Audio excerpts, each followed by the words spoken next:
Hi!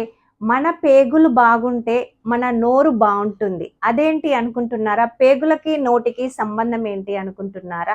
పేగులల్ల ఏదైనా disturbance గనక వస్తే దాంట్లో హానికర బ్యాక్టీరియా అనేది ఎక్కువ డెవలప్ అవుతది. అలా డెవలప్ అవ్వడం వల్ల మనం ఎంత మంచి పోషకాలున్న ఫుడ్ తీసుకున్నా గానీ, ఆ పేగులకి మనం తీసుకున్న ఫుడ్డు అబ్జర్వ్ చేసే శక్తి అనేది చాలా క్షీణించిపోతది. అబ్జర్వ్ చేయలేకపోతది. అలాంటప్పుడు ఏమవుతుందంటే మెయిన్‌గా మన నోటిలో ప్రాబ్లమ్స్ ఒస్తాయి. దంతాలు పుచ్చిపోతాయి. చిగుళ్ళ నుండి రక్తం కారుతది. నోటి నుండి బ్యాడ్ స్మెల్ ఒస్తా ఉంటది.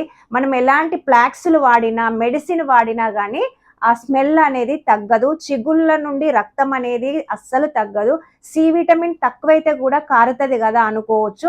ఆ సి విటమిన్ తగ్గడానికి కారణం గూడా పేగుళ్ళల్లో ఉండే హాని బ్యాక్టీరియానే గాబట్టి తప్పకుండా మీకేమన్నా డిస్టర్బెన్స్ అనిపించినప్పుడు టెస్ట్ చేసుకోండి. మన ఇంటెస్టైన్స్‌ని ఆరోగ్యంగా ఉంచుకోండి. నోటిని ఆరోగ్యంగా ఉంచుకోండి. మనం ఇతరులతో మాట్లాడినప్పుడు మన దగ్గర ఎలాంటి స్మెల్ రాకుండా ఉండడానికి జాగ్రత్త పడండి. మరి ఈ వీడియో గనక మీకు నచ్చితే లైక్ చేయండి, షేర్ చేయండి, సబ్స్క్రైబ్ చేసుకోవడం అస్సలు మర్చిపోకండి. ఓకేనా?